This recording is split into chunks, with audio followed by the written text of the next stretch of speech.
Welcome to My Comic Shop History. I am your host, Anthony Desiato. This is our special post-San Diego Comic-Con episode. Let me get right into it and introduce my guests. I am joined by two gentlemen today. We have New York Times reporter George Gustines. George, welcome. Thank you. Good to be here. And right next to George, we have returning guest and my Comic-Con roommate, Mike Sangregorio. Thanks. Happy to be here. Mike, the last time you were here, we sat at this very table at All Yeah Comics, and we had a book club discussion about New Frontier. And over the course of that recording, you drove me up the wall by pouring through the New Frontier book while we were having our discussion. It kind of drove me nuts. And I turned it into a little supercut at the start of that episode. I like to think that I've gotten many new listeners for this podcast because everyone I meet, I make them listen to that first minute supercut of me getting berated. And without fail, every one of them goes, "Oh yeah, that's you. I respect this guy for finally calling you on it." Well, it all worked out. I was very happy with the supercut we got out of it, and I loved it. By the way, I listen to it constantly. I think it's hilarious. I think it's very funny, and I appreciated it. Well, I appreciate you being a good sport about it. I didn't know how you would take the supercut, so you would know. Don't worry. So, Mike, I want to talk about our Comic-Con experience. But first, I just kind of want to turn to George here and just explain how we crossed paths. So we actually met in person for the first time about 20 minutes ago. That is correct. Here at All Yeah. But we crossed paths a little over a year ago. I reached out to you to see if it would be possible to do a story on the closing of alternate realities, and by extension, the podcast about the closing of alternate realities. And unfortunately, the story itself didn't work out, but I was just really struck by and appreciative of how gracious and friendly and responsive you were in our exchange. And that always stayed with me, and we were able to keep in touch through Facebook. And over the past year, I've seen you posting not only the articles that you write for the Times, but pictures of your action figure collection and the superhero puzzles that you're working on. So I'm glad that it worked out, and we were able to get you on the show here. Oh, I'm sorry you have to live through all my Facebook posts. I know they're constant. It's a constant stream of geek. Yeah, well, it's all good stuff. Now, I did send you some prep ahead of time. This was not on there. I'm going to hit you with a hard-hitting question right out of the gate. You write for the New York Times. You've been on NPR. Most recently, you were just on the Comixology podcast. What are you doing here early on a Sunday morning on my little show? You must have better things to do. Well, I mean, I'm a big fan of comics. You struck me as a very nice person. And I thought, why not? This would be fun. I've also wanted to check out this store since I heard that it opened last year. So I stupidly didn't put it together until I was on the train over here thinking, wait a minute, that's the store I wanted to check out. So this is perfect. Cool. Well, I am glad it worked out. So Mike, as I said, we attended San Diego Comic-Con just about a week ago as of this recording. We were roommates. We stayed in Old Town, so not too far away from the heart of the convention area. Just far enough away. Just far enough, yeah. We discovered that, I know we're like a few years late here, but we discovered Uber. Not discovered Uber, like we had used it before with other people. But single-handedly discovered it. Yeah. Everyone else needs to get on this. Invest. It's a good opportunity. Yeah. But we finally downloaded the app and started using it, and that's how we got to and from the hotel, in the convention center. It worked out great. No, it really did. I mean, it was out of necessity, but it was one of those things where it's like, oh, okay, now I understand why every single person I know uses this service. So this was your 6th time at San Diego Comic-Con. And second with Bleeding Cool, correct? Yeah, that's correct. Yeah, this was my 6th one, and then the second time actually reporting for Rich at bleedingcool.com. And this was my second time there in general and first time with Bleeding Cool. So we did go as reporters for comic book news/gossip site Bleeding Cool, hence the title of our episode here, Mild-Mannered Reporters. And I want to get into the reporting aspect of it a little bit later. But right now, just sort of what were some of your highlights of the experience? For me, there were two. In the episode that we recorded right before Comic-Con, I talked about what my grail was for the show. Gentle Giant put out a 3-pack of micro figures based on the Kenner Superpowers line. It was Batman, Superman, and Wonder Woman. And so during preview night of the convention, that was my first stop. When I got onto the convention floor, I got in line for the Gentle Giant booth, and I was able to snag not only the 3-pack of micro figures, but they also had these jumbo prototype versions of Batman and Superman. The Batman one I passed on, but I did grab the Superman one. It was a bit of a spur-of-the-moment purchase, but I was able to grab that, so that was cool. The look on your face when you came back to the hotel clutching the Superman prototype, and it dawned on you that you needed to get this back to New York somehow was one of my highlights of the show. Yeah. How tall is it? Is it like... Well, the figure itself, I would say, is maybe a foot tall, but with the packaging, add on maybe another 6 inches. Oh, wow. So, yeah, there was definitely a wave of buyer's remorse where I was like, this is so cool, but what am I going to do with this now? So this was probably one of the lowlights of the convention, but they have FedEx set up in the lobby of the convention center, and so they packed it up and boxed it up and shipped it home to me. Probably the biggest ripoff of the convention, I would say. No joke, it cost as much to ship the figure as it did to buy the figure. And it was not a cheap figure. I personally believe that that's always the case, because in years past when I've purchased, like, my one weakness is anything Transformers exclusive, I've had the same experience. It costs exactly the same amount I paid for the thing, which is not cheap, to ship it home to me. And it's always like, why did I do this? But then you get the package a couple of days later when the jet lag's worn off, and you're like, oh, okay, I am glad to have this thing in my house. Yeah. So that was one highlight. The other one was, anyone who has followed the show or my projects generally knows about Steve Oto, the former owner of Alternate Realities. And at San Diego Comic-Con, I met a dead ringer for Steve Oto, and I took a picture with him. I've already posted it on the podcast Facebook page. If you haven't liked the page, please go and like it. I'm going to post the photo again. The resemblance is uncanny. It was amazing. So I don't know if this is sad or not, but that was probably my highlight of the convention, was meeting his doppelganger. You were so happy, like this genuine joy when we found him, that I was just happy for you. My comment, which didn't make it onto the original post, was it was as if you had rebooted your kind of personal mythos, the store's mythos, as like ultimate Steve Oto, and this guy was a dead ringer for that version. Yeah, absolutely. So what were some of your convention highlights, Mike? This year was just kind of trying things I hadn't done before. So my first year with Bleeding Cool last year, I just kind of got the lay of the land as a semi-professional, or whatever you want to call it.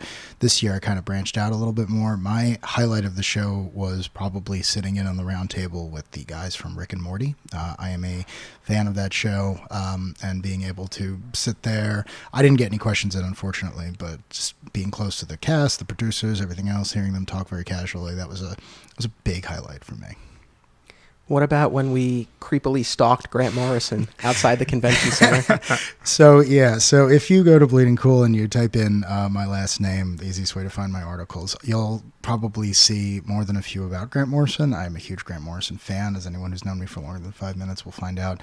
I covered one of his panels late at night not late, but later in the day for Heavy Metal, where he was recently announced as editor-in-chief.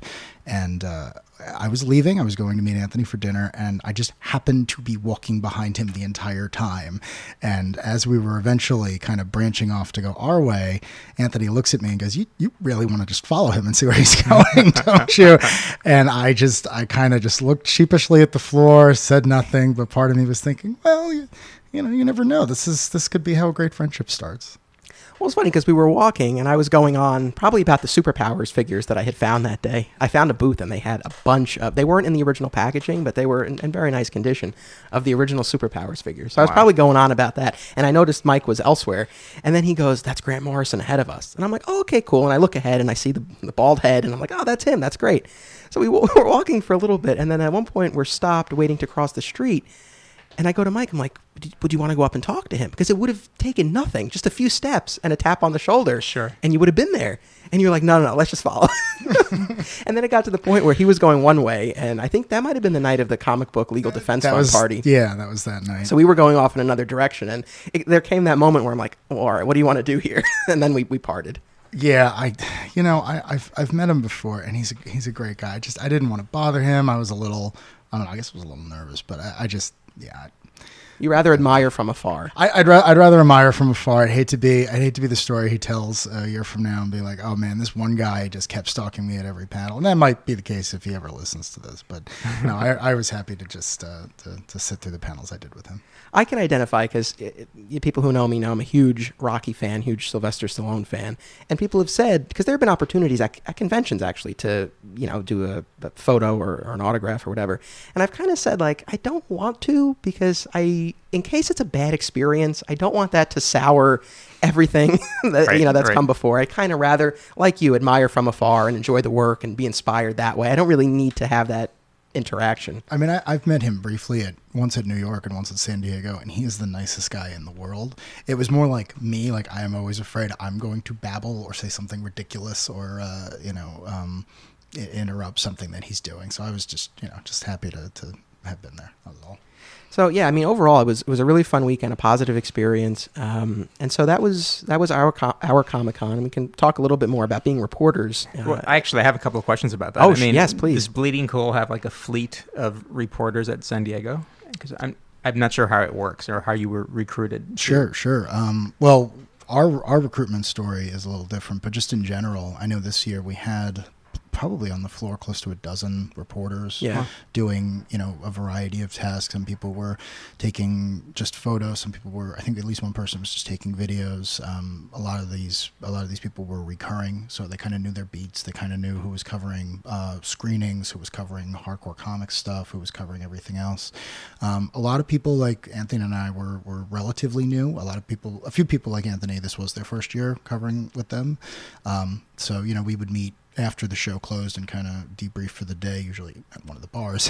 and yeah, it definitely ran a spectrum from people who kind of had everyone's name and contact on a list somewhere to the two of us who were just like, oh wow, you know that guy, what's his like? So yeah, I think the way this probably happened for us, our mutual friend Chris Delando, who you know him, yep. Marvel PR. He went for Bleeding Cool a few years ago, and after he attended with you, right? As part of the screening, I believe. Yep. Yeah. So my comic shop documentary played at the film festival there in 2011, and he came out with me, and then I think the year after he went for Bleeding Cool. Mm-hmm. And then after that, he was headhunted by Marvel, and he ended up in his current position. It's funny, actually, if I could just throw this in real quick. There were a few times this convention where I had just a quick question for someone on the panel any panel who worked for Marvel, and I would be told, speak with Chris Delando. Not because they knew that I knew him, just because he was the guy. He's the guy. So I would literally just text him like I normally would for anything else. And then I'd be like, so this is kind of work related. Can you confirm something? And he'd be like, oh yeah, of course. Or, no, come and find me or something like that. So it was great. And if Chris is listening to this, thank you again, and appreciate all the opportunities. Yeah, no, he's a great guy, and that led to you doing it, and then you kind of turned me onto it. Yeah, that's how it worked out. We, every year, Rich Johnston, I hope I'm pronouncing that right, the head of Bleeding Cool, sends out kind of a message that just says, if you'd like to come back, let me know. If you want to bring in other people who have written in some capacity, let me know. So this year, when it went out, I sent out to a few people, and Anthony was one of the ones who got back to me almost immediately, and it just worked out that we were able to go out there and get a lot out of it. Yeah, Rich was not able to attend personally this year, so we were his minions on the floor, and he was kind of pulling the strings from London. Yeah, it's funny though to still feel his presence, even though he was back home, back in London. I mean, you'd get the text, the messages, and everything else, but still he clearly had other people there, other contacts and stuff, because the site is being updated by more. Using information that we're not necessarily giving him, so he's still got this network, and it was good. I don't really think the site suffered for it, but I don't know. I could be wrong. Yeah. So that was our Comic-Con experience. So I kind of want to turn it to you now, George. Your experience dwarfs ours, so I really want to get your take. But before we get into your your current position at the Times, I was hoping you could tell us a little bit about your comic shop history, as I like to say. So recently you were on the Comixologist podcast, and you talked about how you got into this world first through the Super Friends cartoon, which you called your gateway drug. That's right. And then later a copy of Justice League 200 that your sister got for you.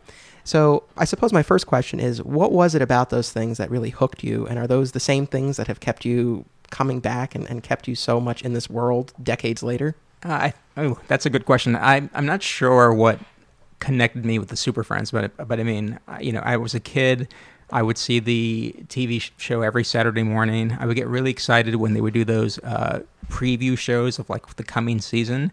And if Super Friends wasn't part of it, I'd be very upset. So I sort of knew I became obsessed very early.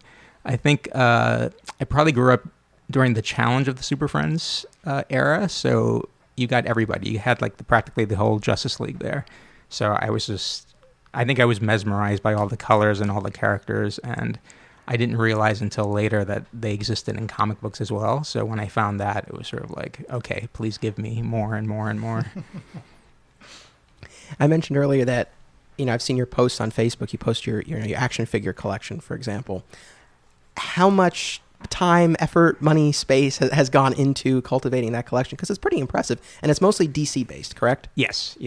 I thought about that question a bit because I'm probably afraid to find out how much I've spent on this. I live in New York. There's limited space, so in a way to sort of contain my insanity, I thought I'm only going to get DC Direct Justice League figures and Teen Titans figures. I'm a big fan of both teams. But I've sort of broken the rule by getting a lot of custom figures of those teams, particularly the Teen Titans, because there's going to be a lot of characters who will never, ever get an action figure. But there's a lot of dedicated fans who make them on eBay. So I've spent a lot of money amassing my collection. The custom figure, that's interesting. I feel like that could be its own episode. And this has come up in the context. Its own sad episode. But this has come up, the Funko Pop figures. That's kind of been a theme this season. I feel like I've discussed them in almost every episode.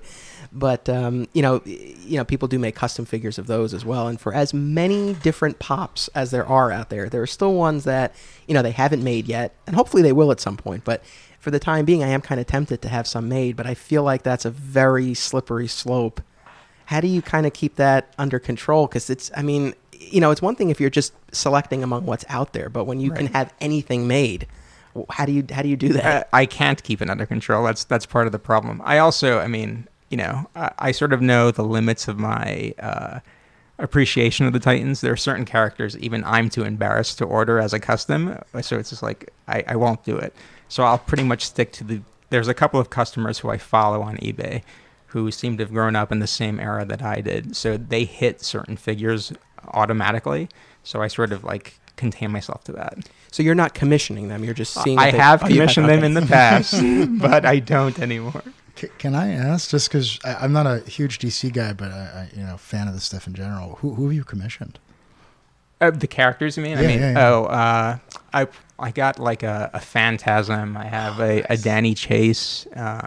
There's other sad ones that are. I'm sorry. Who is Danny Chase? I don't even know that name. He was the sort of the dorky telekinetic member who joined, I guess, just before Titans Hunt. If you're a Titans fan. Yeah. Okay.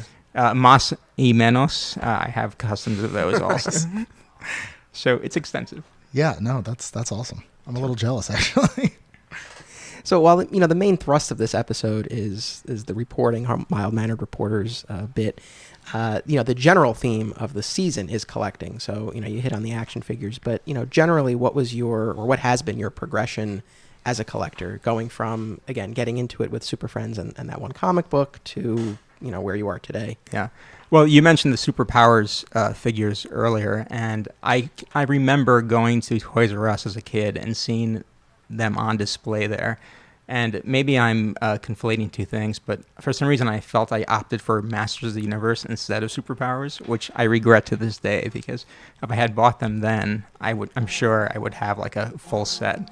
And it was the first time I saw like the entire Justice League in action figure form, so I was really happy with that. After that, I think just once I became an adult, I had more money to spend, so the DC Direct figures just were way too appealing, and I couldn't pass them up. Cool. I don't know what that was, but time's up. Oscar speech is over. That's done. Once again, we are recording in a live open comic book shop, so if you hear anything in the background, it's the activity at All Yeah Comics. One other thing that I wanted to ask you along the lines of being a collector, are there any specific buying or collecting habits that you've exhibited either in the past or that you currently do now?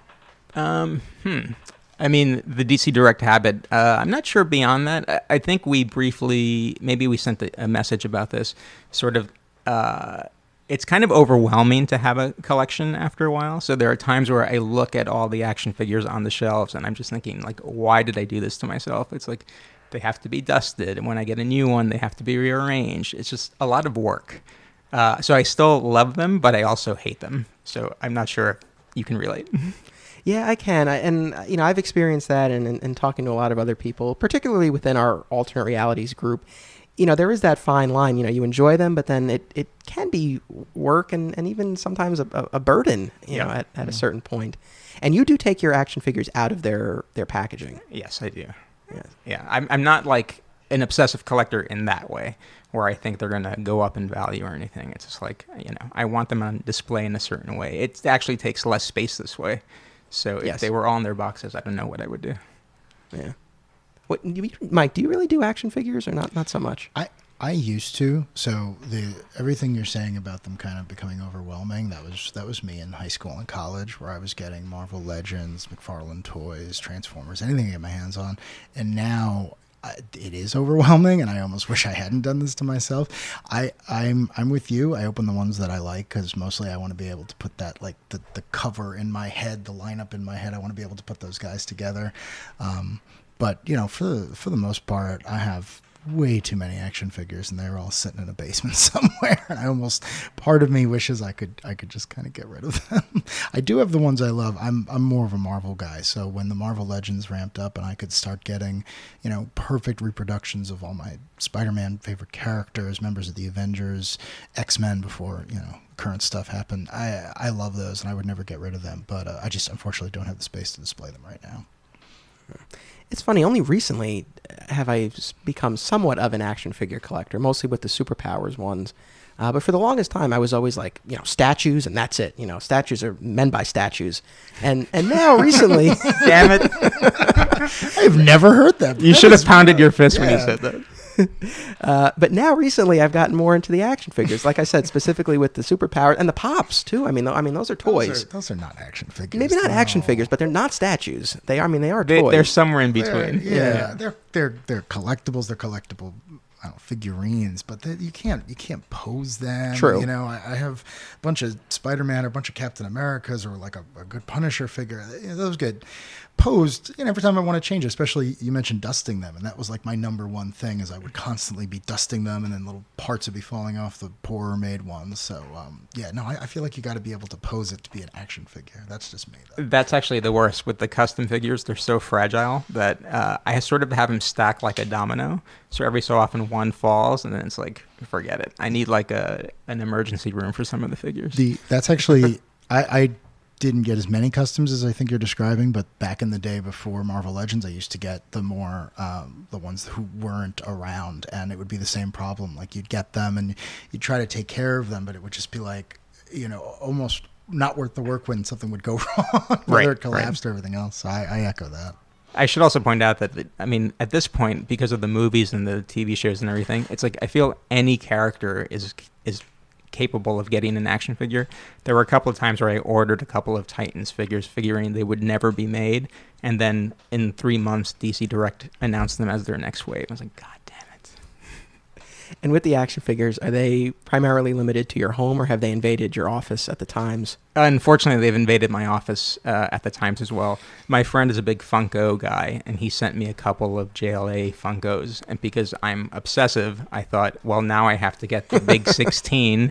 So I have every JLA Funko that's been made up to like Firestorm. That's my cutoff. Did you say the big 16? That's what I call like my era of the Justice League. That is great. I have only ever said big 7. Right. Okay. A more normal person would say big 7. No, I'm not sure. That's great. I may steal that, honestly. So that is through Satellite era? Exactly. Until I guess until Crisis, like when that team is over. I have a very weird question. I really like the character Phantom Stranger. Would you include him as part of the 16? I do not count him, though not. He is in that era. And I'm obviously excluding Vixen, Gypsy, and... the Detroit League. Right, exactly. Okay. All right. Thank you. That's awesome. It's funny, though, that you say, like, all right, I got those couple, and then I had to get the rest, because that's one of the things that we've been exploring this season, is that completist mentality. Like, what drives us? What made you feel like you needed to have all of them? I wish I knew. If I knew the psychology of it, I would try to solve it. But it's just like, you just get obsessed with certain characters, and the JLA is that obsession for me. Again, they were my gateway drug to comics. So that all the heroes in JLA 200 are sort of my JLA. So plus Hawkgirl, she makes 16. Yeah, absolutely. What has been the response of your colleagues to these figures in your office? A lot of them They enjoy coming to my office. I have some original art on my walls. They see the toys, especially when their kids are in the office. They like, oh, let's go see George's office. And a lot of them know I write about comics for the paper, so it seems like, oh, of course your office looks like this because you write about comics. And I do, really want to get more into that. I suppose my last question on the collecting front has to do with digital comics, because I know, Mike, I know just from talking to you that that's really the direction you've moved in. And George, I know from the Comixology episode that you are a big digital reader as well. And you also mentioned that you got rid of a lot of your physical books when you made the switch to digital. How have you gone about divesting yourself of them? It was hard it was hard to start, and once I started, I became obsessed. And it's like, I want to get rid of these as quickly as possible.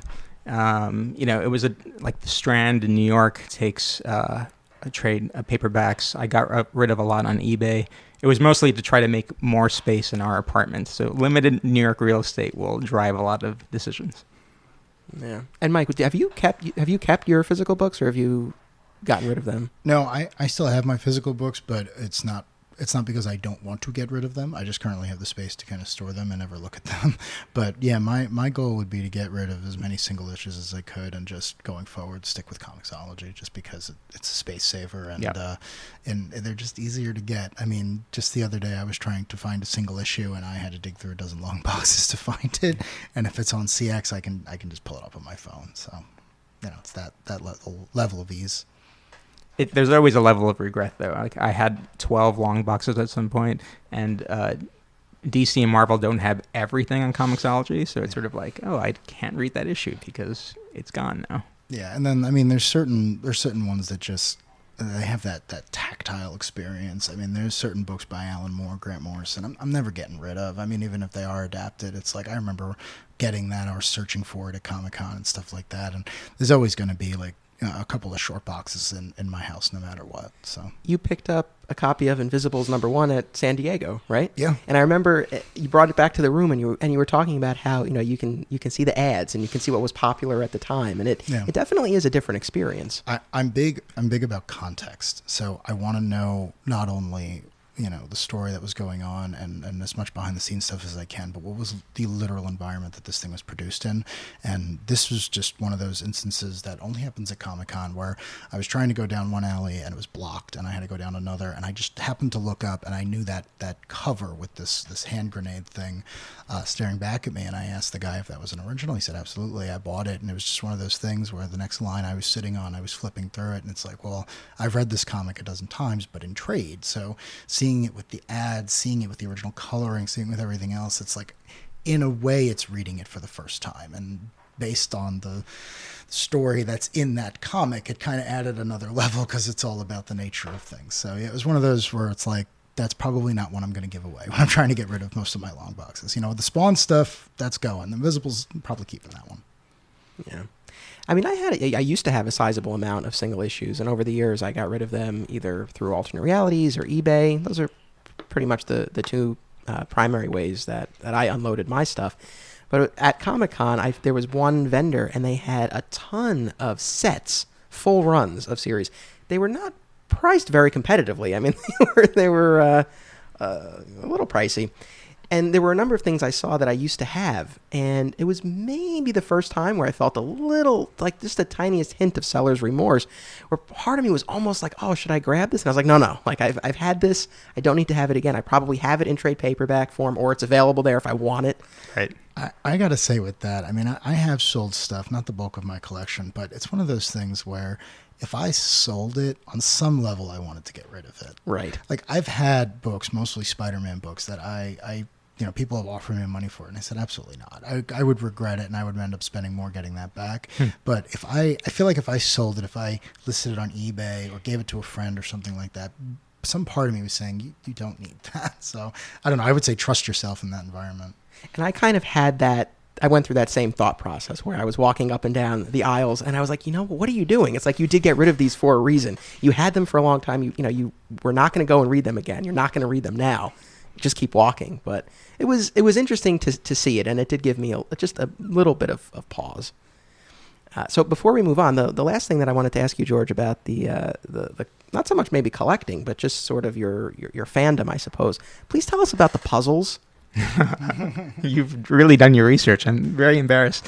Well, it's mostly just Facebook stalking. Yeah. Don't give me too much credit. It's just I'm a big jigsaw puzzle fan. My friend Walter, who you'll see me post about frequently on Facebook, is also a jigsaw puzzle fan. We're also DC fans. We have a lot of similarities. So he discovered some on Amazon, and we started trading them back and forth upon doing them.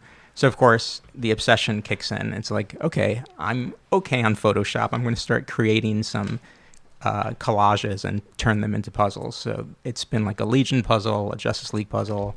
I obsessively went through the first, 63 issues of the New Teen Titans, pulling out a panel per issue. So they were all represented, and I turned that into collage, which became a puzzle. And it took me like a week to do.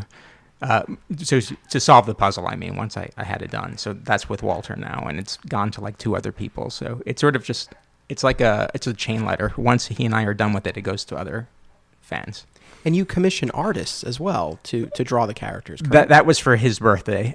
He was turning 50, huge Legion fan, and at the last New York City convention, we were having fun getting like these random sketches by artists, and I thought this would be a fun way to create a puzzle for him. So I commissioned 30 artists to draw various members of the Legion of Superheroes. And it was amazing fun. And when Jim Lee is one of the artists, there were some big names there that I could not believe said yes. So it was sort of, each part of the process was just amazing because I was getting to interact with all these incredible artists. I knew it was a gift for Walt, so I didn't feel guilty asking for help in getting this done. So it was incredible. Mike, that's what we need to do when we want to reach out to creators. Just pretend it's for the... Well, in this case, it's not pretending, but we can just pretend it's for the other guy. It'll be great. Yeah, no, if I knew Jim Lee would accept that type of request, I may have to go back to a few of my earlier ideas. So, but is this an example of, your access as a journalist, as someone who's interviewing these people, or did you also get people who you've never talked to for a it was story? Definitely a mix of people. Friends of friends had recommended people, and actually I was super careful not to blur the line of I may have to talk to these people for a story, and I don't want it to be too cozy a relationship. It's not like we're talking about the Pentagon Papers when I write about comics, but you also want some distance in reporting. So interesting. And then how do you have the digital images made into a puzzle? That's it's I'm trying to think of the name of the site, but there are many puzzle websites where you just upload the image and it'll check to see if the resolution works, and then they turn it into a puzzle like within a week. Very cool. Well, those sound like really fun projects. Again, obsessive. I'm working on one right now that's taking me like 3 weeks to finish. Cool. Now, it's always interesting to me when I have people on the show who have turned their passion for comic books and the comic book world into a career. Something I'm trying to do. The getting paid for it part, that still eludes me. I haven't cracked that yet. I feel like I'm getting closer. But it's always interesting to me, and I'm always curious to hear what people's journeys have been. So for you, again, you're a reporter for the New York Times. You cover a number of things, not just comic books, but I know you do cover comics whenever you have the opportunity to. But just if you don't mind taking us back a little bit, where and when did journalism enter the picture for you? Sure. My sister works at the Times, and she's the one who got me in. So in many ways, I'm sort of following her example. Is this the sister who got you the Justice League comic? Yes, so same she's one. Really, yes, she's she's been guiding had quite you. an influence on my life. She went to college for communications.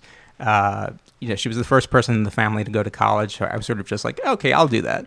So I ended up at the Times, not really intending to write. It was sort of like an after-school job. And 26 years later, I'm still there, so it's worked out pretty well. I wasn't out of the closet when it came to the comic book collecting, so it was sort of just being in the right place at the right time. I call myself the Forrest Gump of the New York Times. I just happened to be at the where I'm needed at the time.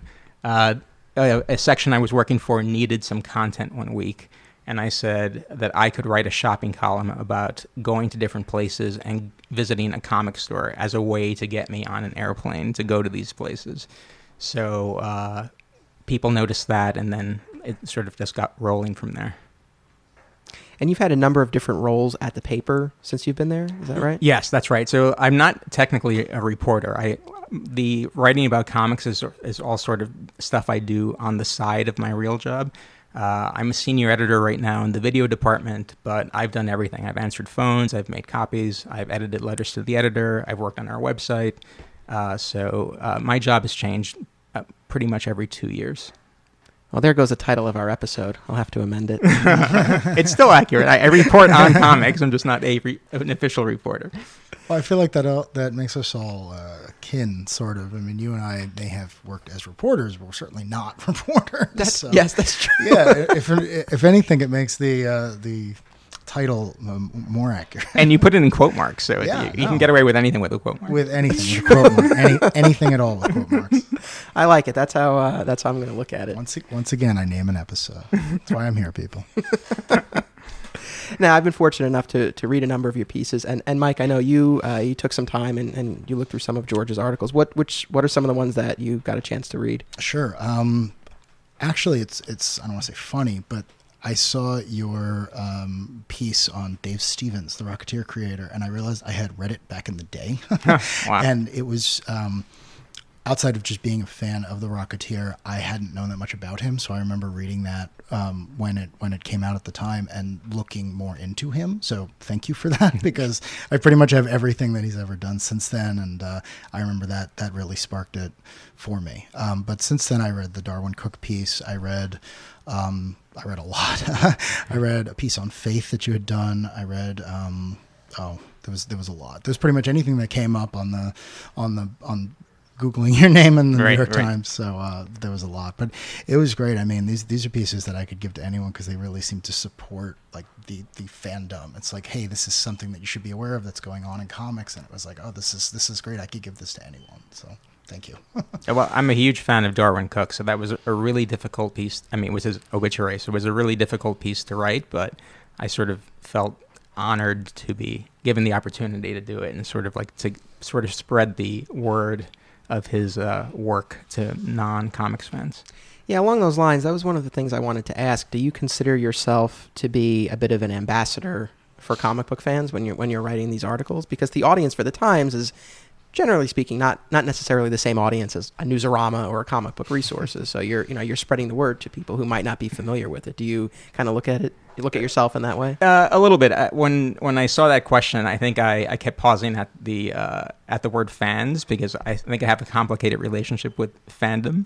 I mean, just because I'm a fan, so I always have to distance myself from what I'm writing, and I can never tell from I guess social media and message boards whether when fans are enraged about something, whether it reflects the true readership or just a really, really vocal minority of people. So it just always makes me curious, like how to measure how people are reacting to comic book stuff. Like obviously there was a lot of feedback is the wrong word. A lot of reaction to the new Black Iron Woman character, and that's what I kept pausing. It's like, is this a story or is it just really vocal fans just making? I don't want to say a stink, just being vocal. Well, I'll just leave it at that. Yeah, it's interesting that you say that. I guess I kind of, as you were saying that, I was thinking about Comic-Con, because, you go to these panels and these screenings and stuff where they're showing a trailer for something, and the fans go nuts with applause. I've never been not that I've been to so many conventions, but I've never been in a room where people are booing, for example. Sure. Yes, you have. Wait, fact check. Fact check.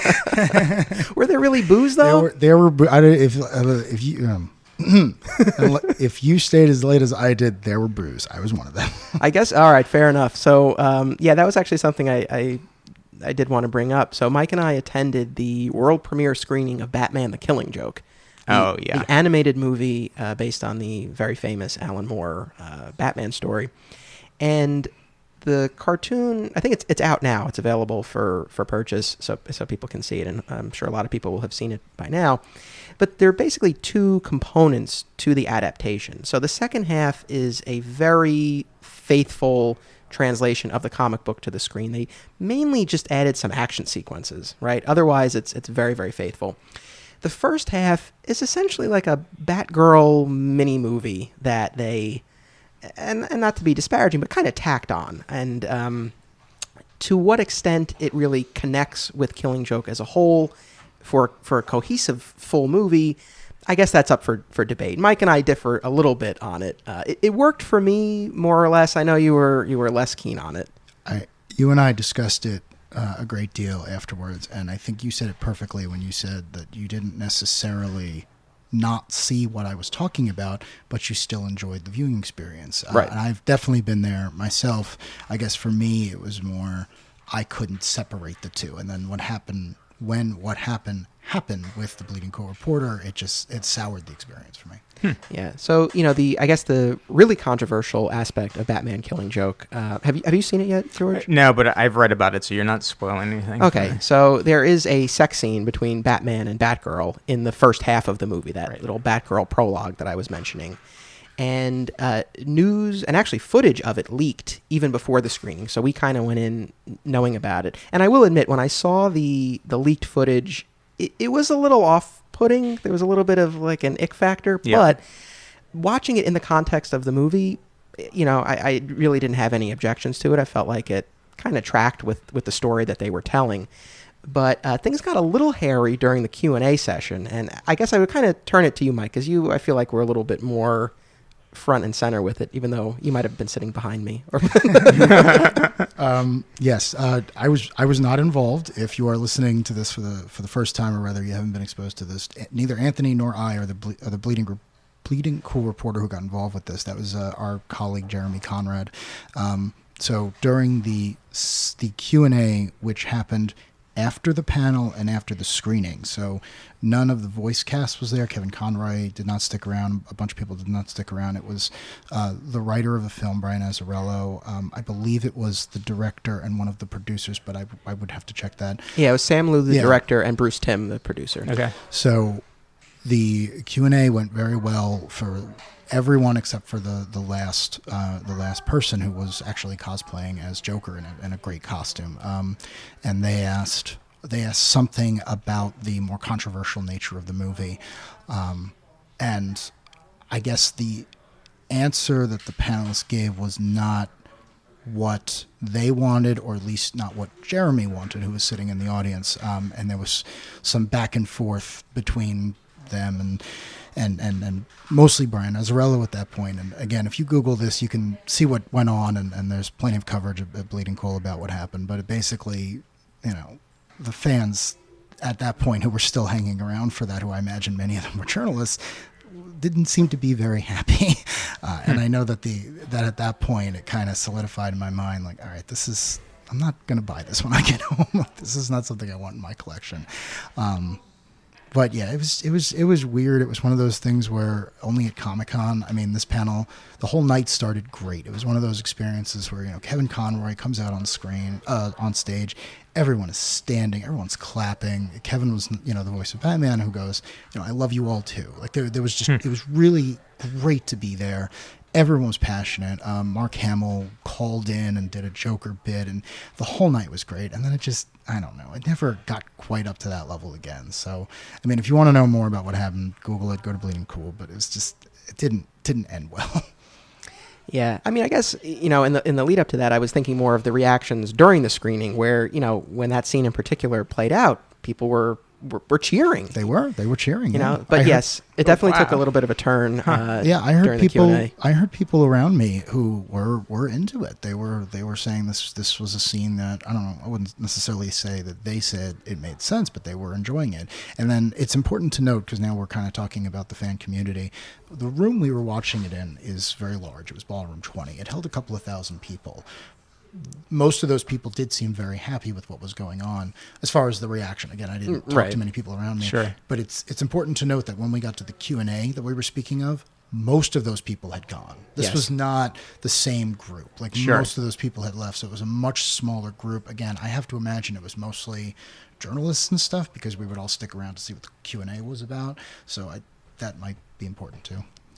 Yeah. Well, it's you mentioned fans asking questions, and as I was sitting there, it was kind of frustrating. I would have expected that the first question would have been about that Batman-Batgirl scene. Sure.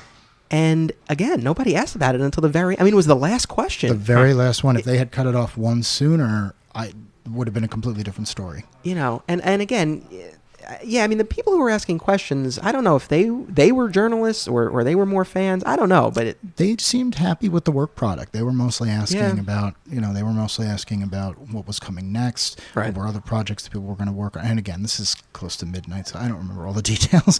But these were not people who seemed generally upset with it. I wouldn't assume to speak for any of them, but from what they were saying, no one seemed that outraged, I guess would be the word. And then the last person, who again was very respectful as far as I could tell, just asked about, I think, what everyone was thinking, and then it just got very heated past that. Yeah. It was just, again, I guess if I had any frustration, it's that even if you liked the development of the movie, it's like I still feel like it bears asking about, because it was a bit of a departure, certainly, from the comic book. But it was an interesting, experience. And yeah, like you said, if people want to know a little bit more about what went on there, it was covered on Bleeding Cool and picked up by a number of other outlets as well. The next day over coffee, we were all kind of, Googling it and sending each other everything. And there were reactions. And, it's probably not the biggest story to come out of it, but, considering the nature of both the original comic book and the changes made to the adaptation, and the whole thing just... It's very strange. Like the story from beginning to end is a very strange story. But going back to what you were saying, George, I do wonder that as well. When you do see these very vocal, perhaps minorities on the internet talking about, some of these things, and you do wonder if that really is representative of the way the fandom feels generally, or if, again, it really is just a small but vocal group. But that actually was one of the things that I wanted to ask you, as far as articles that you've written, what sort of feedback do you get? And do you get feedback from the initiated, the comic book fans, or from people who are kind of outside of that world, or a mix? I think it's definitely a mix. I think comic fans tend to write in if they think I've made an error in something and they want to point it out. So I'm sometimes very, very happy when I get that and I can say, no, you're wrong. I'm very careful with these things. Occasionally I make mistakes for sure, but it's usually not about like a comic book fact that I can that I know and that I can easily verify. But I think that, just judging by the traffic, that when there are big things like Ta-Nehisi Coates writing the Black Panther, that's probably an article of mine that was like the most viewed ever. So I think there is an audience for that stuff at the Times. They want to know, like, when this huge writer is writing a significant Marvel character, people will pay attention to that. Right. So there I'm just judging by traffic, not by any like letters to the editor saying, oh, this is great. Gotcha. So you mentioned how, when you started, you weren't out of the closet as a comic book fan, and certainly, things have changed so much. And I think about my own experiences. I've mentioned this before on the show, but, growing up, my parents weren't huge fans of me reading comic books. They felt that it would take away from my schoolwork. And it was only by the time I was in high school and I had consistently performed well in school that they figured, oh, okay, I guess the comic books aren't so bad after all. But even then, I remember one of my high school English classes, one of our assignments was to write what would eventually become our personal statement for our college applications. And what I originally wrote was about how I got into comic books by seeing the Death of Superman display at the Heroes World comic book store in White Plains. I've spoken about this on the show a number of times, but that was what I wrote about for that essay. And I remember showing it to my parents, and they didn't think that was acceptable to submit for the assignment or for a college application. Huh. And, I took their advice to heart, and I ended up writing something else that my heart wasn't really in. And I submitted it, and I didn't get a bad grade. It was a 93, I think. He thinks. He knows for sure it was a 93. It was a 93. It was a 93. Yeah, no, he knows exactly. He does this all the time. It's Yeah. like, Anthony, we know you know everything about what you're talking about. So I got a 93, and again, it wasn't like I got horrible feedback from it, but it certainly wasn't the reaction or the grade that I was hoping for. And I remember talking to the teacher after and showing him the original piece, and his response was that that's what I should have submitted. And it was great to have that. I went right home with that. I was like, you know what Mr. Kavanaugh said? He said I should have talked about comic books. And so from that point on, I think I got a little bit more comfortable, and I felt that this is something that I care about, and I think being able to convey that passion is what's most important. And if I can write about it in a way that's intelligent and engaging, that would carry more weight, than anything else. And Sure. there's nothing wrong with writing about comic books. And so I continued to do that. And then I went to Fordham for college, and I majored in technically communication and media studies, but I say journalism because those were most of the classes that I took.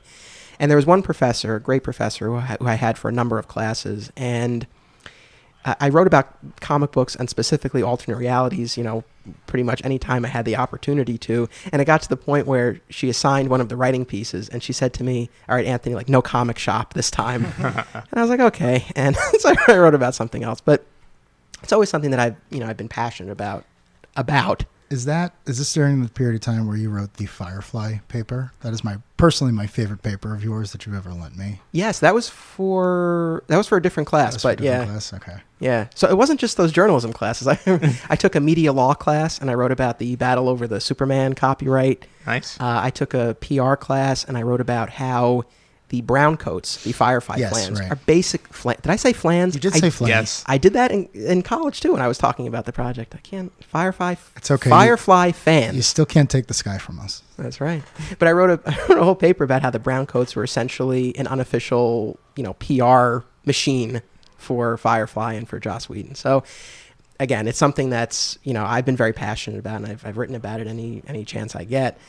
George, have you had any similar instance and this is something that I really do want to get into, sort of the pitch and approval process Sure. for getting these stories out there. Has there ever been a point where they're like, all right, enough with the comic book stuff?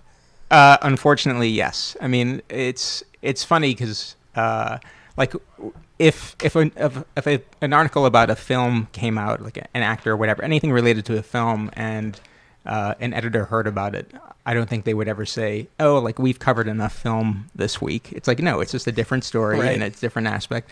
But there are times when my byline has been in the paper 3 or 4 times in the same section, and then I get a 5th story that I think is actually pretty good, but I sort of hesitate and think, because it's happened before where the editor thinks, well, we've covered comics already. It's like, yes, we have, but it's a different topic entirely.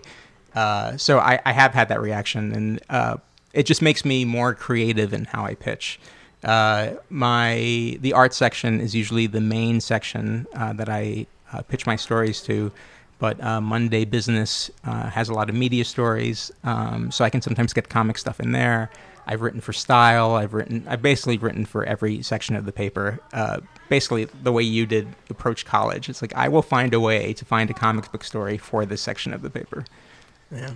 And so what is the pitch process like? I know from the Comixology episode, because they did get into that a little bit, and I know that as far as how people pitch stories to you, oftentimes now that you're known for writing a lot of these stories, the Sure. comic book companies will come to you.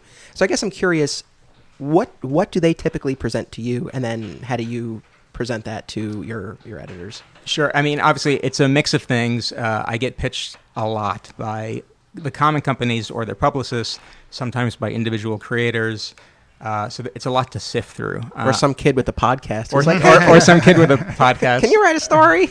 I don't think, and I hope this doesn't come across as well, I can't think of what word I want, but I don't think I did this to you, but sometimes when I get a pitch, I'll say, here are the 3 questions I have to ask myself when I'm sending a pitch to my editor. It's like, why are we writing about this today?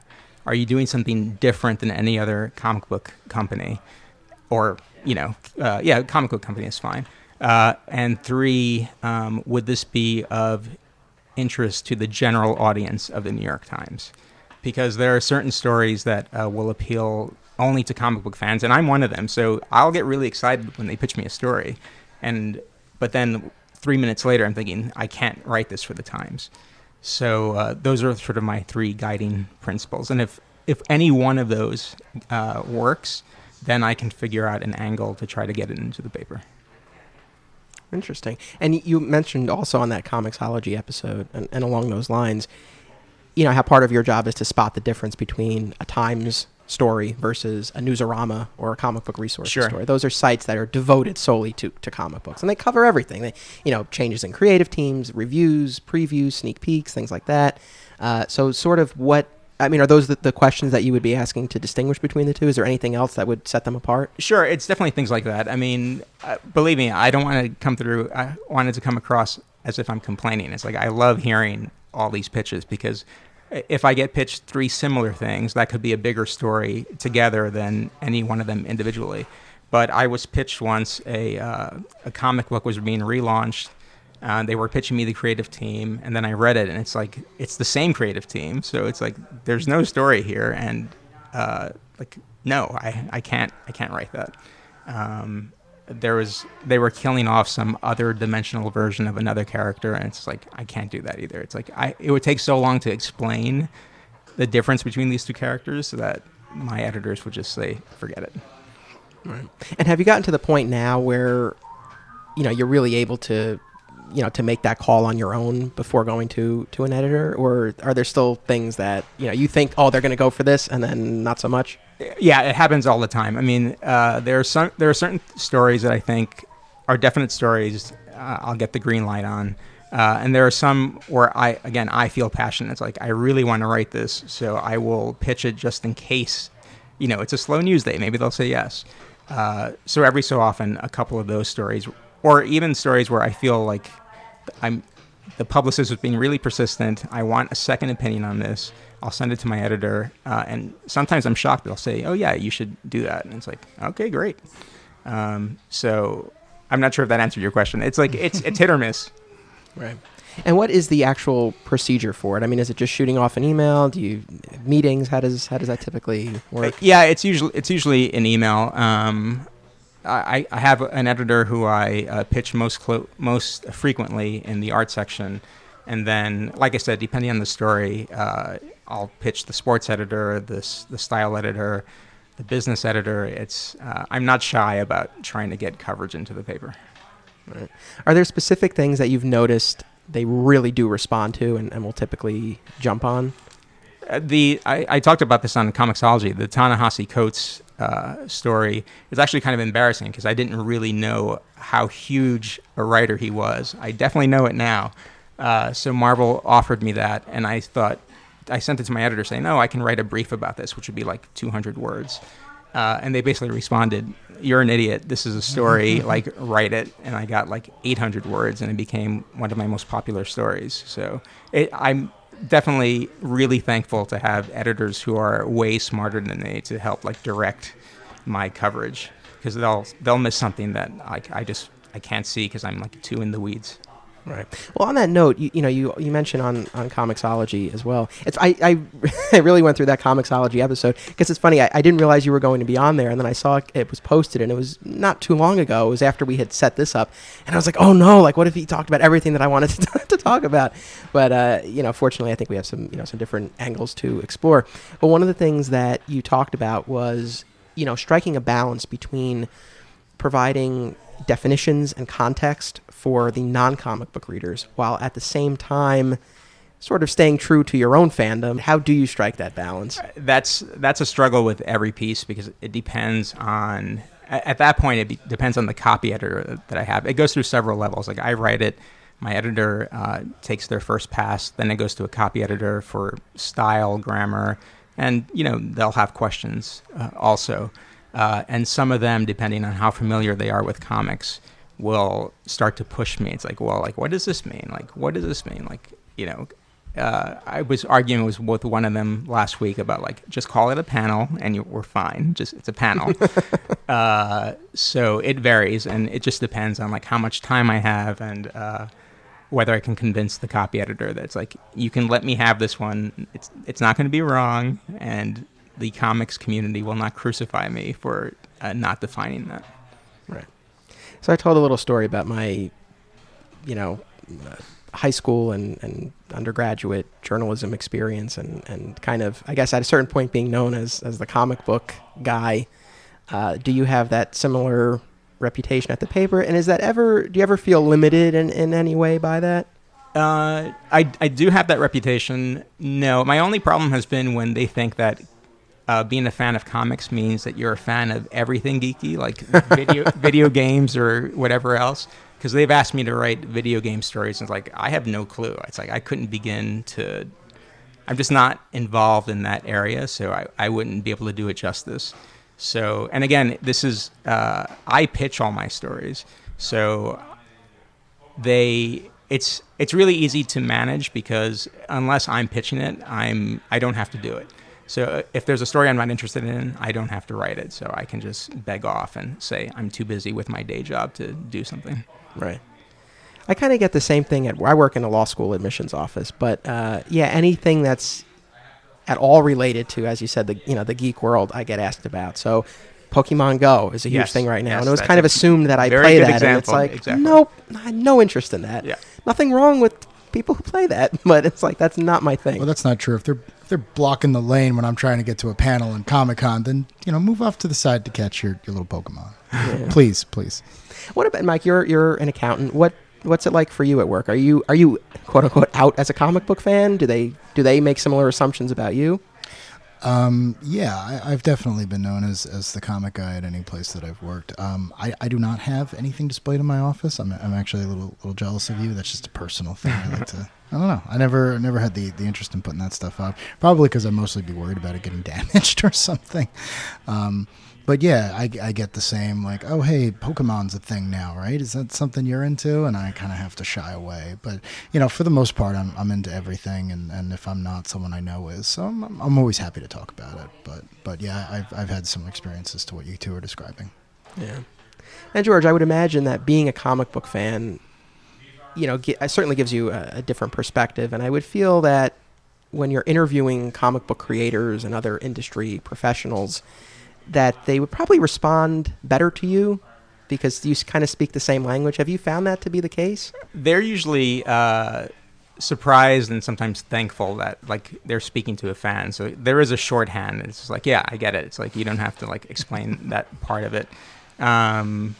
Yeah, so it's definitely helpful. And again, as a fan, like, sometimes for the first 20 minutes of the interview, I'll ask the questions I have to ask. But as soon as the interview is over, it's just like, oh my God, I can't believe I'm talking to you right now. It's like, thank you. What are some of the most memorable interviews or other interactions that you've had with the comic book I think creators? I always go back to, well, actually, I'll give you a good one and a bad one. I won't name the bad one. Sure. But the good one, very early on, I think my first reported piece, I spoke to Paul Levitz about the gay bashing storyline in Green Lantern. Right. And I'm a huge Legion fan, so that's exactly what happens. Like, 20 minutes, interview was over. I think I did this one in person. It was just like, Paul, I just have to say, the Legion of Superheroes, like, I loved, like, every issue that you did. And he was super nice about it. He autographed a collected edition for me, and it was like, okay, I'm in heaven right now. There was another creator when I was doing, well, I should be careful because I don't want you to be able to figure out who he is. I was writing a comic book. I was writing an article about comic, obviously, and I had to reach out. I tried to reach out to him because of a change they were making to this character. Is that vague enough? Yeah, I think so.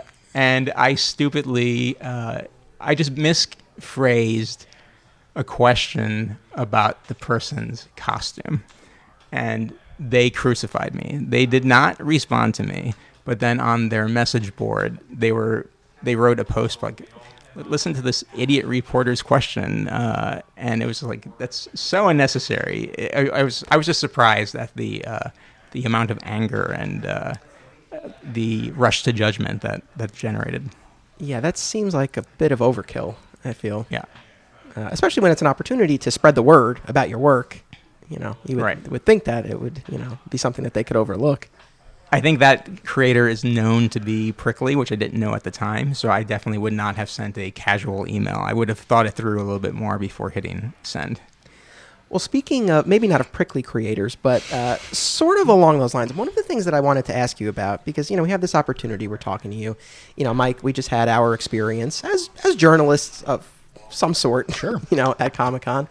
And so, George, I wanted to get your take on kind of what comics journalism is or kind of should be. And what I wanted to talk about specifically has to deal with Bleeding Cool, which, again, is the site that Mike and I wrote for. So there was recently a little bit of a kerfuffle, mostly on Twitter, between Rich Johnston, who runs Bleeding Cool, and Dan Slott, the writer of Amazing Spider-Man and a number of other books. And specifically it had to do with spoilers. So as I mentioned at the top, Bleeding Cool's news/gossip site. And as I've come to learn, people within the industry, creators, editors, and whatnot, tend to have strong feelings one way or the other for Bleeding Cool. Bleeding Cool, I think, has a certain reputation. I mean, Mike, what would you perhaps describe that reputation to be? I would say that there have been times where I have been told that maybe don't speak to a particular creator because of their feelings on the site. But I've also been around when everyone's very happy to see us. I think if I could kind of summarize Bleeding Cool's reputation, it's more the unknown, because I had one pro tell me at Comic-Con, you never know where an interview with Bleeding Cool is going to go. You don't know if they're digging for something, or you don't know if it's just coverage. But, we had a very nice, Anthony, I don't know if you were around for this, but we actually had a very nice experience at San Diego where a creator who was not well known came up to the group. We were debriefing from the day, and he made a point of thanking us just in general for coverage we had given him. He handed out business cards, and the entire thing seemed very genuine. So that was very nice. But at the same time, we will occasionally get messages, especially after the Dan Slott thing, which neither Anthony or I were involved with, right, that was saying, maybe don't go up and interview Dan Slott if you're, trying to do a story for the site. It might not go over well. But, it wasn't, we try to be non-antagonistic. Like, that's a big thing that Rich pushes, is we don't want to start the fight, but if we find ourselves in one, then what happens. But there was no real, as far as I could tell, real intent to exacerbate the situation. So right. So the situation that I was referring to, and again, this is just an example. I'm not so much concerned with this particular instance, but just to kind of, illustrate the debate, I suppose. So recently, Bleeding Cool posted spoilers from an upcoming Marvel title. It might have been one of Slott's books, or it might have been a different Marvel title. I'm not even entirely sure. But Slott went on Twitter, and he was talking about how he's opposed to those kind of spoilers. He said he doesn't like spoilers in general, but especially when they're done in a way where he feels blindsided. Because someone had said, well, how can you be upset with Bleeding Cool for posting spoilers when there are all these, other stories that, Marvel sanctions that reveal what's going to happen in an upcoming book. And so Slott's argument was essentially this, if I can summarize it.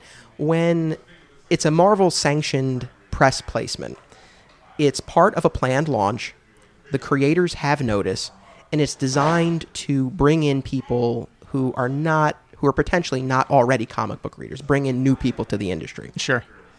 And that when Bleeding Cool or another site runs a spoiler, that it does blindside creators, that it just kind of takes it out of that planned launch, and they don't have the control, they don't have the notice, that it is designed more to further the agenda of the site, to drive traffic, and that it's directed at the already initiated, the people who are already likely to buy these books anyway, and maybe now they might not buy these books because they know what's going to happen.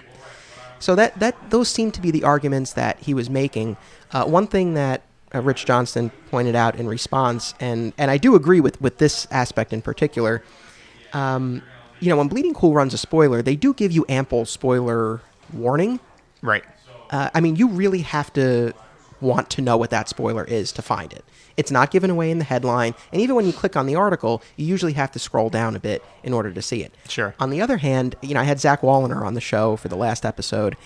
This didn't make it into the final cut, but he talked about how there was a death in Civil War II that was spoiled for him when he went to check his email on Yahoo. It was, one of the Yahoo stories, and then I don't think it was in the headline, but there were, maybe 3 lines from the article right underneath it, right. And it said who it was who died. So there's a case, this poor guy, he's just trying to check his email, and he sees a spoiler. Whereas, again, at least on Bleeding Cool and certain other sites, you do have to really seek it out in order to find it. But I guess, just generally speaking, and specifically with respect to spoilers, what are your thoughts on that and on what comics journalism should be? The spoilers thing is sort of interesting to me because I watch Game of Thrones, and there are people who get really angry on Sunday night if if they read a post about the episode before they've seen it. To me, that's like, don't get on social media until you've seen the episode. You have to control yourself a little bit because it'll happen inadvertently where someone just happens to say something related to that episode, and then you'll see it accidentally. So, I don't understand that part of it. It's just I know I have the potential of getting things spoiled if I log on to Facebook, before I've seen something. I also read Bleeding Cool daily, so I don't mind spoilers, and I read it to know what's going on in case there's a story that I could possibly cover. So I'm probably the wrong audience for this stuff because I don't mind it. It's I try to absorb everything just so I can have a big picture of what's going on in comics. I sort of get what he's saying. It's tough because I've been criticized for this as well, for having a story in Wednesday's paper when the issue is about to go on sale, and I've already talked about what's going to be in there. But it's news on that day. On Thursday, it's not, so it's hard to balance that. And I love breaking news, so I don't think I'm going to step away from that anytime soon. Well, yeah, I guess that's my next question because I will admit, as a fan myself, there have been plenty of times where pretty much DC or Marvel, they have spoiled a big development in their comics. Again, they want to get people into the comic shops, which I think ultimately is a good thing for the stores, for the industry. But as a fan, it can be kind of frustrating when I just want to go on Wednesday and pick up the book and find out what happens then. You are both a fan and someone who writes for the paper. So, are there ever sort of competing interests internally? Oh, for sure.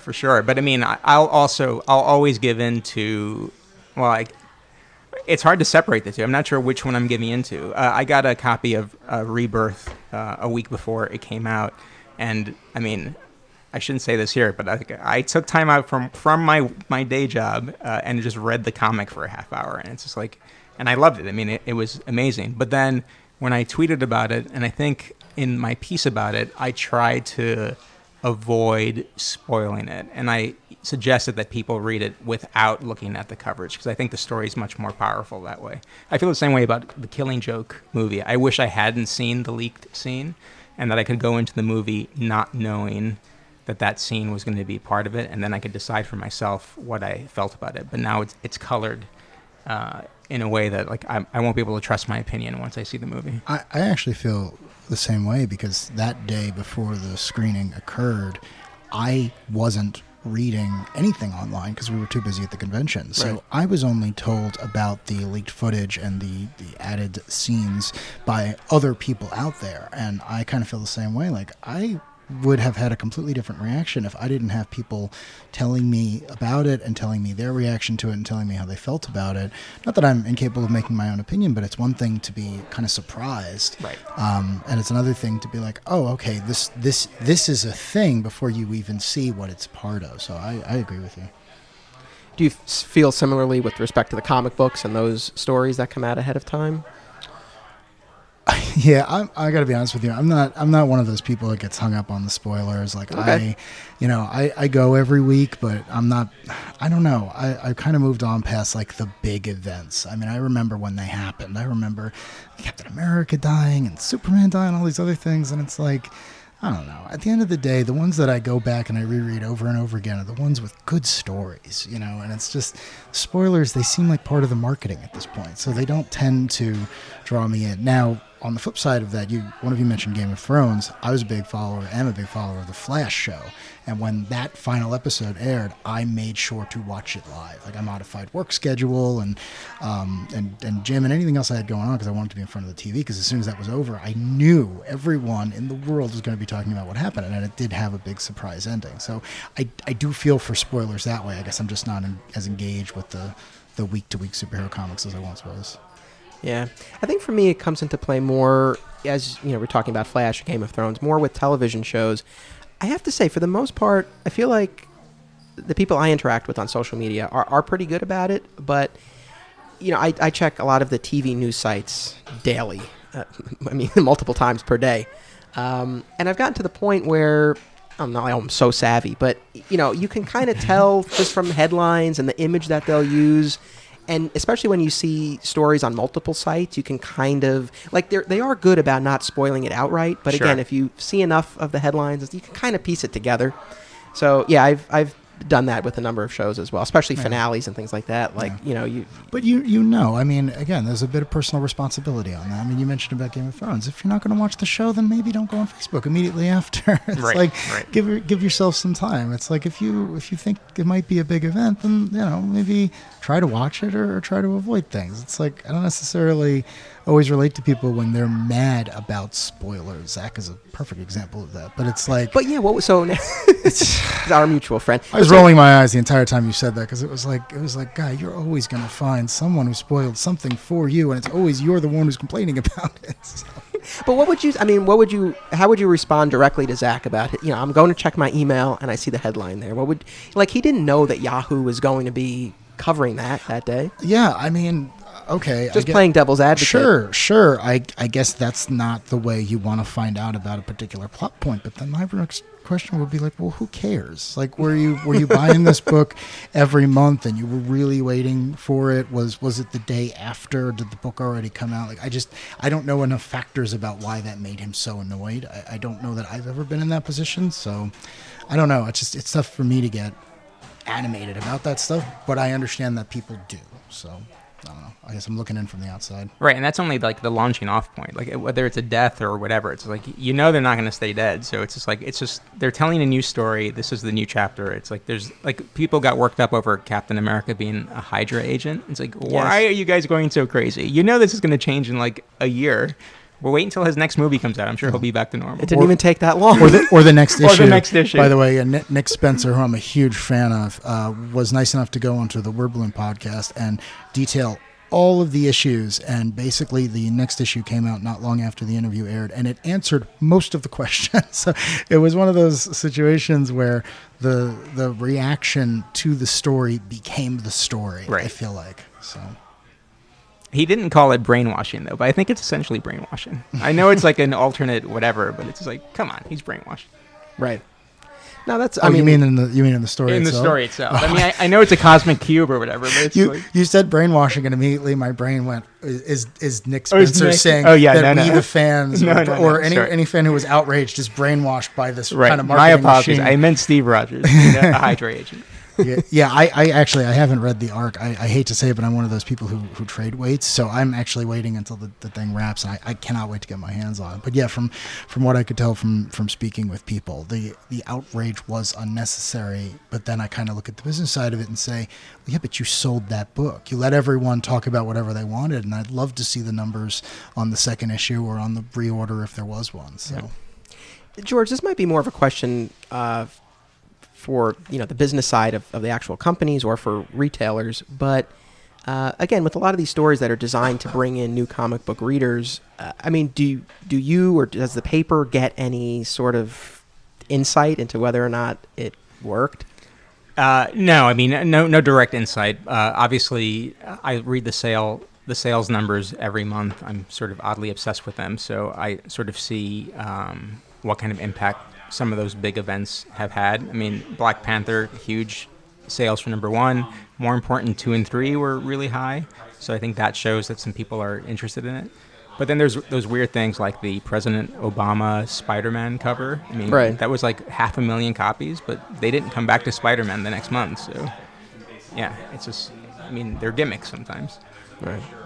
I suppose my last question on this note of the nature of comics journalism, are there any types of stories that you would like to see more of, whether it's on those more dedicated comic book sites or at the Times, whether you are writing them or someone else is writing them? Is there any direction that you would want or hope to see comics journalism go in? Oh, this is purely self-serving, but I want maybe not weekly because that might be too much of a time commitment, like a monthly column where I can just catch up on like the issues that have come up in the last month, because sometimes there are small stories that don't warrant coverage in the Times, but I feel should be noted somehow. So it would be nice to have a regular space to sort of like here's like the 4 or 5 things that happen that people should be aware of. Any other stories, either past or present or future, that you really stand out to you? It's always odd things that make them remarkable to me. I wrote a story about Time to Iceman coming out of the closet,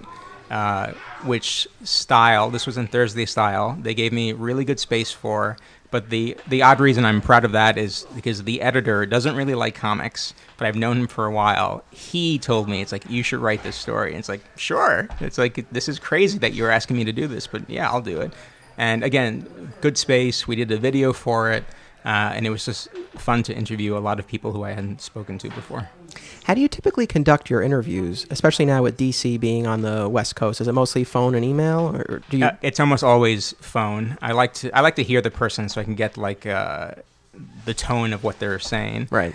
Email I'll do as a last resort, but it's like, and occasionally if they happen to be in town, I'll do it in person. But I type really, really fast when I'm talking on the phone. So, but I take it have you been to the various like DC and Marvel offices?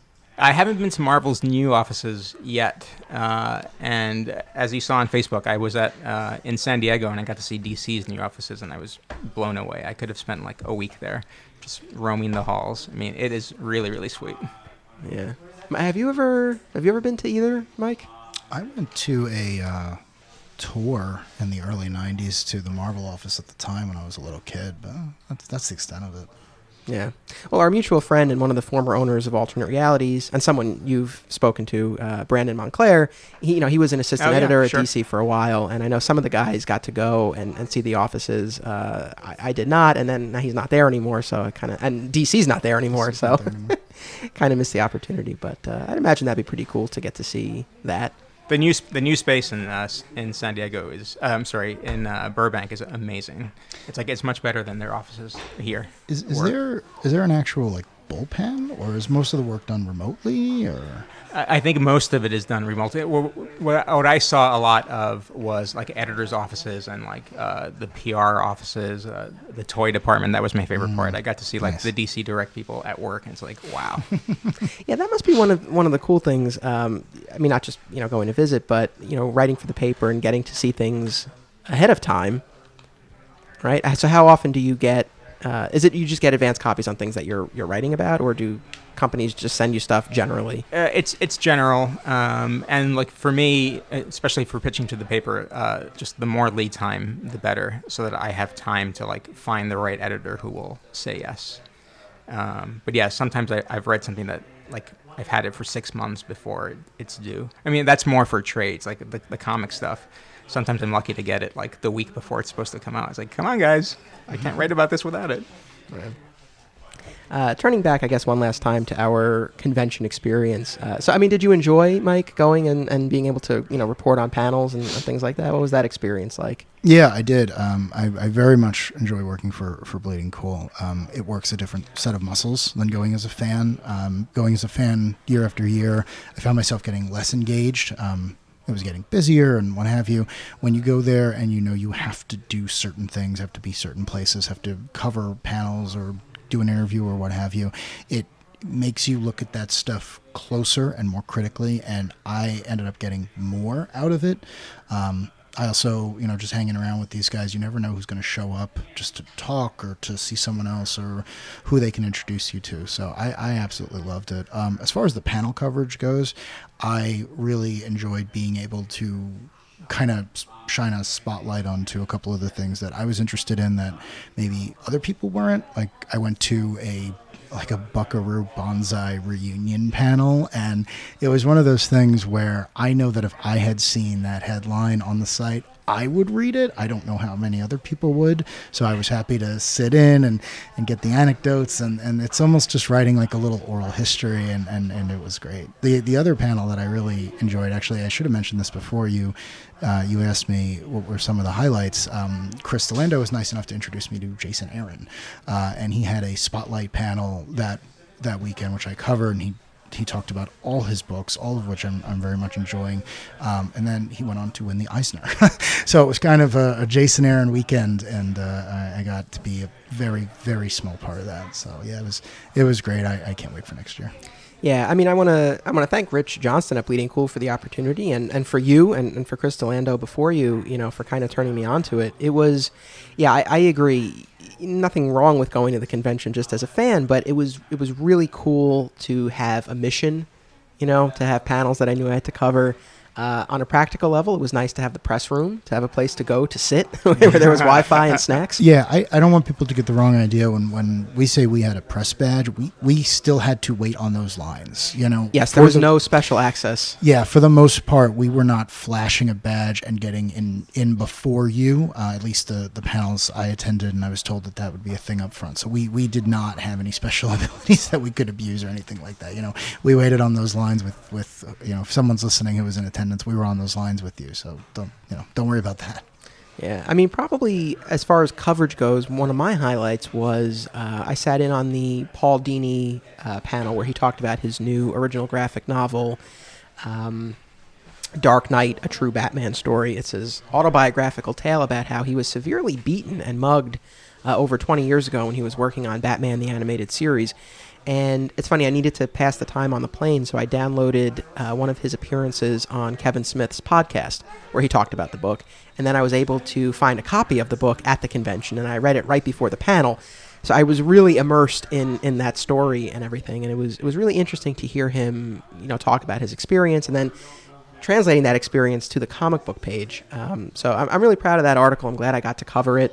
So yeah, it was definitely, interesting to kind of have that, that perspective on everything.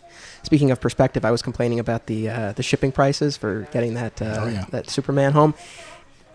I think the Dini panel was that day, so I was like pretty worked up over how much I had spent to ship this thing home. And then I went and I sat in on the panel, and I'm hearing him tell this harrowing tale, and I'm like, you know what? The shipping price, not so bad. All things considered, could have been a lot worse. Yeah. From what I understand about the work, I haven't read it, but Dini went through some terrible things, so it certainly would put what we had to go through in perspective. Yeah, no, it was a very powerful piece of work. So again, I'm glad that I got to cover that, and yeah, I think just having that that perspective on the convention was really valuable. Yeah, I mean it's different because you go as a fan and you don't necessarily make the connection to what goes into running this, but I mean when you're trying to cover the panels, you start to think about the people who are on it and the logistics that go in. And I mean, some of these people, they're running back and forth from the building to all the offsite locations. Like this is an incredible amount of work. But they're also, more often than not, very willing to speak with you. I mean, as long as, you're nice about it and you're respectful. I mean, I had no problem more this year than last year being my first, to just go up and ask for clarification or questions or interviews. And every single person I spoke to, once we were speaking and it clear I wasn't trying to do this vindictively, was so open and so nice, and it just kind of added to my appreciation as a fan, because for the most part, everyone that I've met doing this is great. And maybe it's just because I had press and people are afraid of getting misquoted or whatever, but it was, I don't know, it heightened the entire experience, and it made me appreciate that place more, that community more. And like I said, I just can't wait to go back next year. Yeah. Though I enjoyed the experience, I think I'm good for a few years. I maybe I would try to cover New York. Yeah, I was going to say, will you guys do New York? Well, this year I'm getting married the Comic-Con weekend. What? Yeah, I'm going to have to leave That's some Saturday poor a little scheduling early. there. Sorry. Claims he didn't know, so I don't know about We that. really weren't thinking about that when we picked the date, and then very shortly thereafter we realized, and a significant portion of our friends from alternate realities are coming, and these are typically the people who would go to the convention, so I do feel a little bad. Everyone, at least to my face, has been a good sport about it, and I think within our group, people are still into it and they still go, but I feel like people have maybe calmed a little bit, where it's not like they need to be there all day every day. So I think people are kind of able to make it work. He's looking right at me as he's saying this. I have gone to every New York Comic Con since the beginning. I'll be going this year. I want to be there all 4 days. You just never know what you're going to see. You never know what you're going to experience. You never know who you're going to be able to meet. I've never covered it as press, and I kind of maybe not necessarily interested in doing it because I've always been able to get through the door without it, and since it's kind of the home show, I like to have a little bit more free time.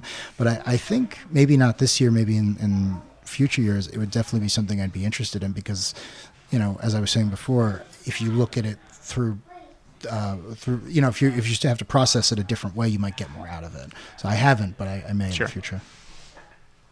I guess one last note on the convention experience. Mike, I've been singing your praises to everybody. You were a fantastic roommate. This guy, now I thought I was neat and organized. This guy, he doesn't even unpack his suitcase. Everything stays in the suitcase the entire time. I know where everything is, and everything is segregated as need be, but I don't like adding unnecessary steps to a process. So if I don't have to pull things out of my suitcase, I don't necessarily have to put them back in.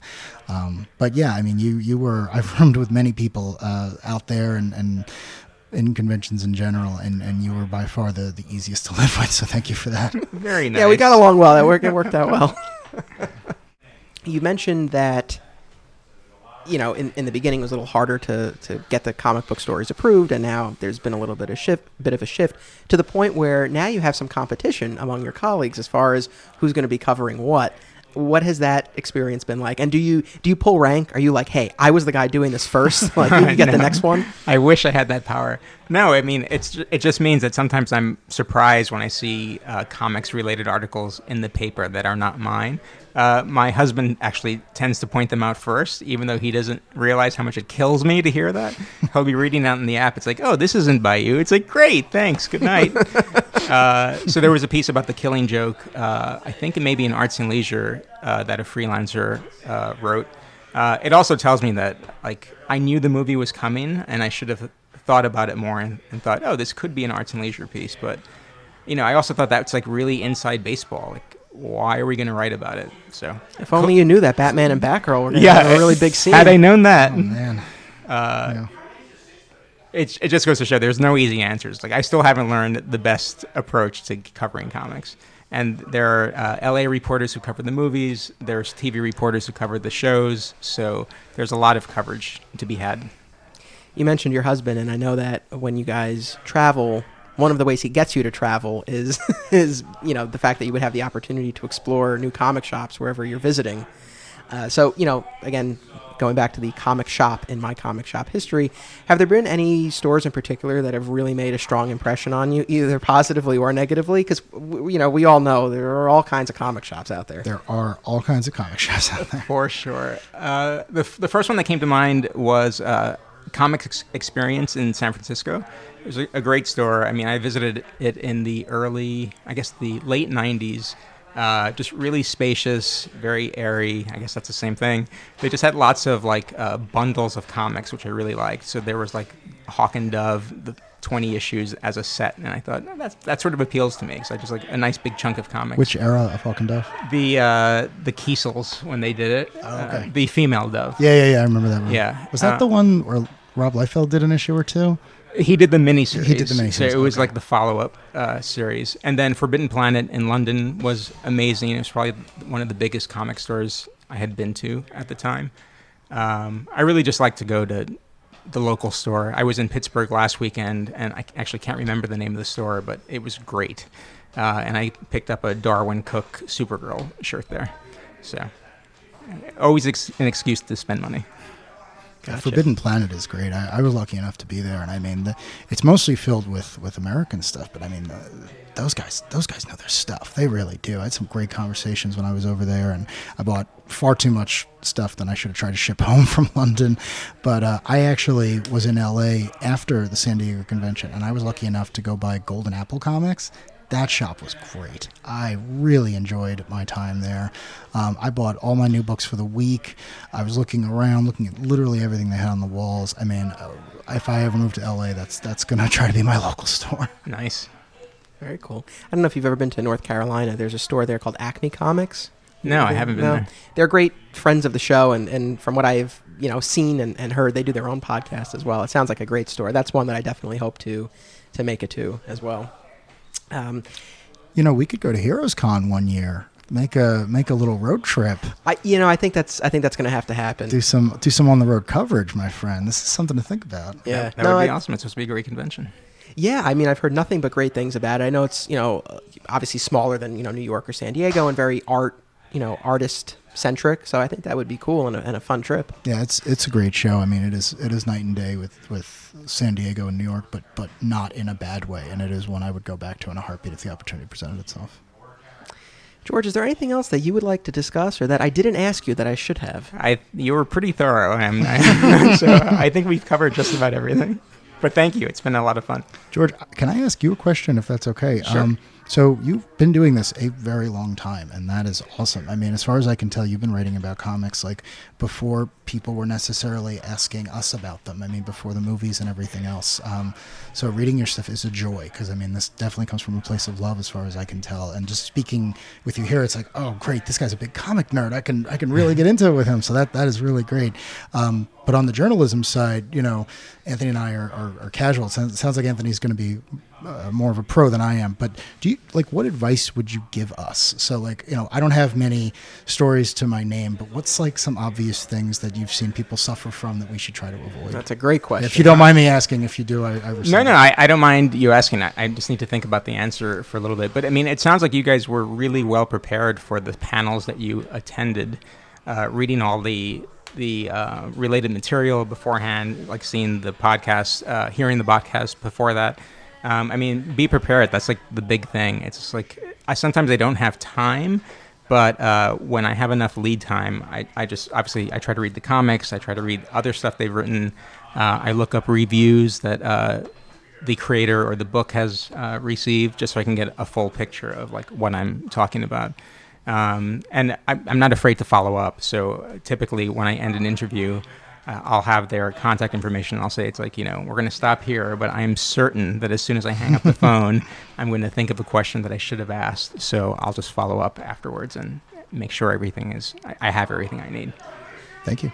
Yeah, the preparation aspect, I mean, certainly that's been my experience with doing this podcast, is that's where the editing process takes a little bit of time, but it's mostly, preparing for this. And, so I think that's fantastic advice. And actually, I thought of something else that I should have asked you. So as Mike said, you've been doing this for a while now, and it seems like you have still, maintained that fire, that passion for the hobby. But has that been challenging? Because again, I feel like that can be the case when you take that passion and you turn it into your career. This is your job. You're covering it. I mean, are you still able to maintain your fandom, I guess? It can definitely be challenging. I mean, I wake up every Wednesday and I'm usually looking forward to downloading the latest comics and reading them all. There are times, right now, I have 4 deadlines. I have 4 deadlines ahead of me. There are 4 articles that are all due within 2 weeks. So it's a little overwhelming right now. It's just reading a comic feels like work when I have to write these other pieces. But once they're out of the way, I'll think, I need to pitch 4 more pieces, so I have the next pieces coming. So I don't know, it's just an endless cycle. I'm sure everything else, there are times when you love comics more than not. I think we're in a pretty good golden age right now. There's just so much material out there that it's just the problem is just keeping up with all of it. I think on Wednesday I downloaded 20 single issues of various things. And I thought, this is a lot to read. Yeah. And I'm still not quite done. What's on your pull list? What are the highlights? What are the books that Anthony and I should be reading that we may not be? Sure. Let me think. I think Green Arrow from Rebirth was a nice surprise because I hadn't really read the New 52 version. I'm a big Titans fan, so I'm resisting liking the book, though I think it's going to wear me down. I love Walking Dead. I can't go I guess a month without reading that. And I'm lucky enough where they mail me the issue a few days before it comes out. Yeah. So that's great. So that's one I actually read in print. I'm trying to think what else. I love Archie, and I feel weird saying that, but the book has been so good. We love Archie. We love Archie. That was one of the Archie. panels that I covered at the convention, and I actually, on preview night, Warner Brothers, every year they show pilots for their upcoming shows, so I got to see Powerless, and I wrote about that. That was interesting. I think there's some promise there. And I also got to see Riverdale. Now, I've never read, or I had never read Archie prior to that, so I didn't really go in with any preconceived notions or expectations. And I liked it. I mean, they're definitely going for a little darker, more adult vibe. It's funny because I think you're the target audience for that show, having nothing to do with comics, just because you tend to like CW shows. So I think you were an interesting cross-section because you knew the names, you knew the background, you actually know some of the people who work at Archie, but at the same time, that type of drama might be something that you'd caught a couple episodes of just because. Probably. I mean, I keep telling people it's like the Smallville version of Archie, and Smallville was my favorite show. So, in a lot of ways, it was right up my alley. And then, I went to the panel, and they were talking about both the show and everything that's going on in the comic books right now. And I picked up the first issue of the new Betty and Veronica and the first trade of the current Archie series. So, you don't need to feel funny saying that at all. I think they're doing some really cool stuff. Yeah, I mean, Archie's great. I really do. The Mark Waid book is so good, and it's the first one that I've ever read that's by Archie. I read The Afterlife after Archie because our dearly departed Alternate Realities had the variant cover, and that just hooked me to get the whole series. Oh, right, But yeah, no, Archie's great, and I would recommend them to anyone looking to pick up, get on the ground floor or something. And as far as articles, so this episode will go up, I believe, August 10th, so just about a week and a half or so.